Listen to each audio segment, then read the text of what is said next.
ಖಾಸಗಿ ಬಸ್ಸೊಂದು ದ್ವಿಚಕ್ರ ವಾಹನಕ್ಕೆ ಡಿಕ್ಕಿ ಹೊಡೆದ ಪರಿಣಾಮ ದ್ವಿಚಕ್ರ ವಾಹನ ಸವಾರ ಗಂಭೀರವಾಗಿ ಗಾಯಗೊಂಡು ಸಾವನ್ನಪ್ಪಿದ ಘಟನೆ ಕುಂದಾಪುರ ತಾಲೂಕಿನ ಸಿದ್ದಾಪುರ ಸಮೀಪದ ಮೂಡುಬಗೆ ಬಾಳ್ಕಟ್ಟು ಸೇತುವೆ ಬಳಿ ನಡೆದಿದೆ.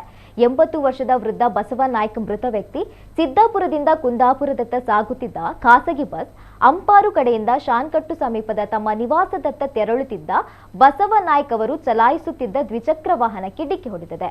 ಅಪಘಾತದ ಪರಿಣಾಮ ಗಂಭೀರವಾಗಿ ಗಾಯಗೊಂಡ ಬಸವನಾಯ್ಕ ಅವರನ್ನ ಸ್ಥಳೀಯರು ತಕ್ಷಣ ಕುಂದಾಪುರ ಸರ್ಕಾರಿ ಆಸ್ಪತ್ರೆಗೆ ದಾಖಲಿಸಿದ್ರು. ಆದರೆ ಚಿಕಿತ್ಸೆ ಫಲಕಾರಿಯಾಗದೆ ಅವರು ಮೃತಪಟ್ಟಿದ್ದಾರೆ. ಈ ಸಂಬಂಧ ಪ್ರೇಮಾನಂದ ಶೆಟ್ಟಿ ಕನ್ಯಾನವರು ನೀಡಿದ ದೂರಿನ ಆಧಾರದಲ್ಲಿ ಶಂಕರನಾರಾಯಣ ಪೊಲೀಸ್ ಠಾಣೆಯಲ್ಲಿ ಪ್ರಕರಣ ದಾಖಲಾಗಿದ್ದು ಪೊಲೀಸರು ತನಿಖೆಯನ್ನು ನಡೆಸುತ್ತಿದ್ದಾರೆ.